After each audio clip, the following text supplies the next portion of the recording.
The Lord be with you. And with your spirit. A reading from the Holy Gospel according to Saint Mark. Glory to you, O Lord. On that day, as evening drew on, Jesus said to his disciples, "Let us cross to the other side."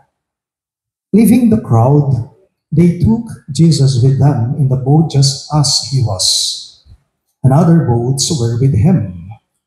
A violent squall came up, and waves were breaking over the boat, so that it was already filling up. Jesus was in the stern, asleep on a cushion. They woke him and said to him, "Teacher, do you not care that we are perishing?" He woke up, rebuked the wind, and said to the sea, "Quiet, be still." The wind ceased, and there was a great calm. Then he asked them, "Why are you terrified? Do you not yet have faith?"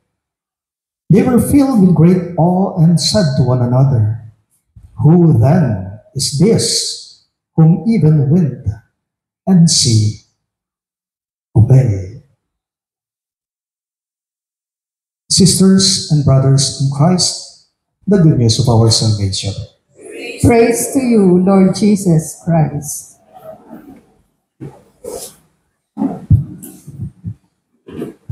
Mayabayabak po kayo ngayon sa vlog. Let's talk about the word overcome. Father, bakit naman? Why the word overcome? Sabi po ni Google, overcome means succeed with, or succeed in dealing with a problem or difficulty. Maganda po ito. Ang salita nito sa Tagalog, sa Filipino, overcome is nalampasan. Nalampasan. He was able to overcome his sickness. He was able to overcome his problems. Nalampasan niya ang sakit niya.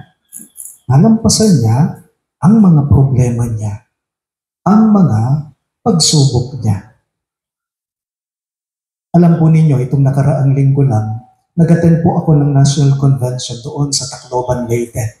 Dala-dala ko yung 365 Days with the Lord ko. Binasa ko ang gospel ngayon nga pong linggong ito. Binasa ko ang gospel, English. Inyang basang keking Kapampangan, iba ang kahulugan naman nito.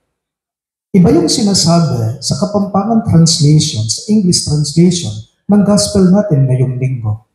Nga na po kasi nitiking Kapampangan, mikat man lakanong takot at kilabot ding alagad ning Ginoo. And the English translation is this: they were overcome with awe and fear. King Kapampangan, negative yung buri ng sabyan. Mikat man lakanong takot at kilabot. At in English, they were overcome with awe and fear. Magtatanong lang po ako sa inyong lahat. Sino ang natatakot sa inyo na tumanda? Father, matanda na nga ako, matatakot pa. Sino pong natatakot sa inyo na mawalan sila ng ipon nilang pera?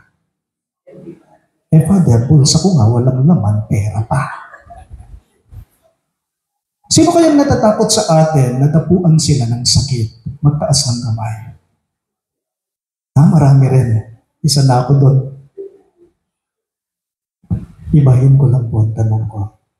Sinong natatakot sa inyo sa asawa niya? Ang tapang mo, walang nagtaas ng kamay. So hindi kayo takot sa asawa ninyo. Pero pag tinext ka, nasaan ka na? Ayun na, pauwi na. Amen? O, nag-amen kayo. Takot kayo sa asawa ninyo. Sino po ang takot sa inyo sa kamatayan? Sino bang hindi? Sino ang natatakot mamatay sa atin? Yung kamatayan po, kamo tatakot para king sarili mo. Ang kamatayan, hindi ka lamang natatakot dahil ikaw ay mamamatay. para sa sarili mo lang, kundi natatakot ka para sa iyong mga iiwan. Di ba? Kaya't hindi po pala masama na matakot tayo sa kamatayan. Kaya't hindi pala masama na matakot ka sa kamatayan. Kaya't uulitin ko ang tanong ko, sino ang natatakot mamatay sa inyo? Magtaas ng kamay. Yung hindi nagtaas, sana kunin na kayo ni Lord. Itong mga takot natin, itong mga lungkot natin, itong mga pagsubok, paghihirap natin, it is something that we should overcome. These are something which we can overcome. Kaya po pala nating lampasan o malampasan ang lahat ng ito. Paalala po, tandaan natin, alam po ninyo mapapabuti ang buhay, magiging matiwasay ang pamumuhay, kung palagi po nating tatandaan ang dalawang bagay na sinasabi sa ating ngayong linggong ito ng mga pagbasa natin. At no puking pangalawu, pangasanting ding may pasya gayamado, karing pamamasa tamo. Magiging matiwasay, mapapabuti ang buhay kung palaging tatandaan itong dalawang bagay. Una, first, in the first reading from the book of Job, ang kahulugan nito, sabi ni Job, sabi ni Job, kailangan mo daw malampasan yung pagiging mapagmataas mo. Kailangan mo daw malampasan yung pagiging mapagmalaki mo, pagmamalaki. At ang pangalawa naman po ay ito. Sa second reading naman, may sinabi si San Pablo sa mga tao sa Corinto. Ano ito? Kailangan mo rin daw malampasan. Kailangan pa daw bumitaw sa iyong pagiging makasarili. Mamuna, lampasan ang ketasan. Kadwa, itabili ang pamaging makasarili. Doon tayo sa una muna. Lampasan ang ketasan. Whether we admit it or not, lahat po tayo ay may mga kanya-kanyang kahinaan. Hindi ba? Lahat tayo may mga kanya-kanyang pagkukulang, kahinaan. At kapag ka tinatanggap mo na mahina ka, doon ka lamang matutulungan ng iba. Kasi tinatanggap mo, inaamin mo, mahina ako. Matutulungan ka. Grasya ang mapupunta sa iyo. Kasi inaamin mo na mahina ka. Pero dakal po maniwala, sabi da, nung kanong pairalan ka, buwing ketasan, wala ka nung masalese api sabiyan. Ito ita. Nung ing pairalan mo, yapin yung ketasan, alam mo masalese api kasunduan. That's why in the church, my dear friends, in the church, tingnan po ninyo sa simbahan. Sa simbahan, hindi naman po ang pare ang nasusunod. Sa simbahan, hindi naman po ang pare ang nasusunod. Sa simbahan, hindi rin kayong mga naglilingkod sa simbahan o kayong mga namumunong nasusunod. Ang nasusunod sa simbahan ay walang iba kundi si Kristo. Si Kristo. Si Kristo ang sinusundan nating lahat. Si Kristo ang sinusundan nating lahat. Kaya nga't paalala lang po, lalong-lalo na karing susuyo king pisambag, alang susuyong mata sa loob. Alang susuyong mata sa loob. Nung susuyo ka mata sa loob, alang kalam keka may pagkaloob. Kaya lampasan ang pagiging mapagmalaki, ang pagiging mapagmataas. Napansin po ninyo kapag ka nagdarasal tayo, tahimik tayo. Makadukuta mo, kasi tinatanggap natin na kailangan natin ang habag, ang awa ng Diyos, kingbit mo kababan. Upang sa ganoon ng Diyos, makita niya mahabag siya sa atin, siya mismo itataas niya tayo. Lampasanin, ketasan. Secondly, kailangan mo rin daw malampasan, itabili, ang pamaging makasarili. Ang ganda po ng second reading natin from the letter of Paul to the Corinthians. Sabi ni San Pablo sa ikalawang pagbasa natin, Christ died for you. Christ died for all of us. And His action, His crucifixion, is Jesus' selfless act for humanity. Inyanong buri mo kanong sale sa ingbili, itabili mo kanuing kay kang pamaging makasarili. Nung buri mo kanong sale sa ingbili, itabili mo ing kay kang pamaging makasarili. Itanging isipan mo yung sarili mo, isipan mo lang, hindi haliwang tao. Minsan po may in-interview po ako mag-asawa, ikakasal ko sila. Noong nasa harapan ko na sila, tinanong ko sila, kasi kapag nag-i-interview po ako ng couple, halimbawa ikakasal sila, pre-K na, interviewan ko lang. Maliban po kasi sa tanong ko, ano bang nagustuhan mo sa misis mo? Ikaw, anong nagustuhan mo sa mister mo? Eh, ba't talagtad ka lang? Sige, sasabihin nila yung mga positive qualities na gusto nila sa isa't isa. O sige, tapos na kayo sa positive, doon naman tayo sa negative. Ano ang ayaw na ugali mo? Anong ayaw mong ugali ng misis mo? O ng mister mo, ng mapapangasawa? Talagtaran ka na, sasabihin din sa akin. Pero maliban sa mga tanong na yon, may pahabol ako sa mga mag-asawang ikakasal ko. Ito po yung tanong ko sa kanila. Nakaupo yung couple. Tinanong ko yung lalaki, katabi niyang misis niya, bakit ka nagpapakasal? Tapos sa kanya, gulat na gulat siya. Alam po ninyo, sagot niya, kasi po, Father, matanda na ako. Sabi niya, matanda ka na? Bakit hindi ka kumuha ng senior citizens ID? Hindi pala kasal ang kailangan mo. Matanda ka na, kumuha ka ng ID mo, senior citizen. Hindi po, Father, sabi niya. Ang ibig ko pong sabihin, nasa edad na po ako. Nasa edad ka na? Hindi mo kailangan ng kasal, kailangan mo caregiver. Nasa edad ka na eh. Ako sa Pitakutan yata ka na ako. May nimutlaya, may nuling yun. Alam niyo yung misis niya, sisingkilala niya. Kapansinan kayo, kakandutan niya. Sige, ibahin ko yung tanong ko ako sa lalaki. Bakit mo pinapakasalan ang misis mo? Alam po ninyong naging sagot niya sa akin itong lalaki. Kasi po, Father, maasikaso siya. Maasikaso siya, kailangan mo katulong. Maid, hindi kasal. Gusto po pala maasikaso magkatulong ka. Kumuha ka ng maid mo. Sige, last na lang ako sa kanila. Pag hindi mo pa nasagot ito, postpone na ang kasal ninyo. Webes po yun, nagkakasal sila ng Sabado. Sabi ko sa kanya, Dano may wari ining babae, kaano-ano mo itong mapapangasawang babaeng ito? Bakit mo siya pakakasalan? Mahal ko po kasi siya. Yun lang! Yun lang ang inihintay ko. Kasi magpapakasal ka, kung hindi mo namang mahal yan, hindi mo nang papapakasalan ka ko.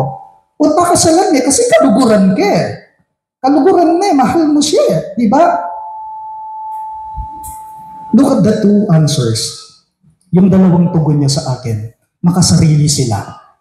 Sabi ko sa inyo, lampasan, alisin, itaboy, bumitaw sa pagiging makasarili. Nakita niyo po yung dalawang sagot niya sa akin, makasarili sila. Yung una, bakit? Nasa edad na daw siya, matanda na daw siya. It's about him, makasarili. At sino rin ang makikinabang? It's also about him. Buri na maasikaso. Pero kapag pag-ibig ng umiral, mahal mo, ito'y hindi makasarili. Kailanman ang pag-ibig hindi magiging makasarili. Kailanman ang pagmamahal hindi magiging makasarili. In the gospel that we have heard, my dear friends, meron din pong tinutukoy, sinasabi si Jesus sa atin upang sa ganoon ay malampasan natin ang mga iba't ibang mga bagyo sa buhay natin. Number 1, sinasabi ni Jesus sa atin ng ating ebanghelyo, dakal naman ding bagyo. Marami man daw yung mga bagyo na dumarating sa buhay mo, pero kapag alam mong naririyan si Kristo, makakaya mo. Amen? Dakal naman ding bagyo. Pero sana mo kakalingwan na at sinapong kaya bang may maglakbe. Kingge mo. Jesus is with us on the boat. Jesus is with us on our journey. Dakala problema. Pero kami gagana ka. Kaya may iya mismo Kaya nga Emmanuel siya. Pero alam po ninyo, ako naniniwala ako. Kung minsan talaga malalaki yung mga alon natin sa buhay na pinagdadaanan. Kung minsan, alam po ninyo, malakas yung mga hangin na dumarating sa atin. Kasi tayo rin ang may kasalanan Bakit? Kasi tayo rin, depende yan kung sino yung mga nakasakay sa bangka. Kung minsan, ikaw na pala yung nagpapagulo. O O kung minsan naman, ikaw na pala yung dumadagdag ng takot mismo sa buhay mo. Inyapin po, King Evangelyo, ang ganda ng dalawang salita na sinabi ni Jesus noong ginising siya. Maliswas mo ring sabla, isipan na mekad, kamatayan ka na, mamamatay na tayo. Kasi nandyan yung pagkalaki-laking mga alon, malakas na hangin.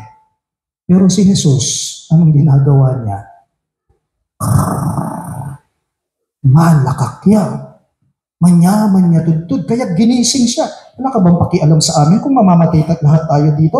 Mamamatay na kami, ikaw natutulog ka pa? Ha? Ano bang nangyayari? Sabi ni Jesus. Parang yung kakilala ko, lumindol, malakas, paggising niya, naramdaman mo ba yung lindol? Lumindol ba? Ganon si Jesus. Panatag siya. Payapa siya. Sana po kahit tayo'y ganyan din. Tandaan natin yung dalawang salita na sinabi ni Jesus sa ating ebanghelyo.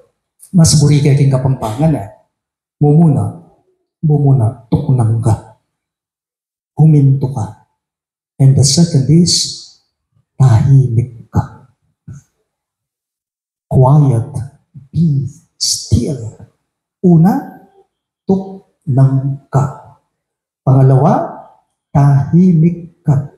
Sana po sa mga iba't ibang mga bagyo na dumarating sa buhay natin, huwag sana natin kakalimutan itong paalala ni Jesus sa ating lahat. Huminto. Tumahimik. At kapag ka nagawa mo ng dalawang ito, huminto ka na, tumahimik ka na, ang susunod na gawin mo, manalangin ka. Okay? Sana po, huwag natin kakalimutan, kapag ka malakas ang hangin, sana mas malakas ang ating panalangin. Sana kapag ka malakas ang hangin, sana mas dagdagan natin ang ating panalangin. Tuknang ka, tahimik ka, at siyempre maus ka kaya, ban kanita, bisadsad ka. Please all rise.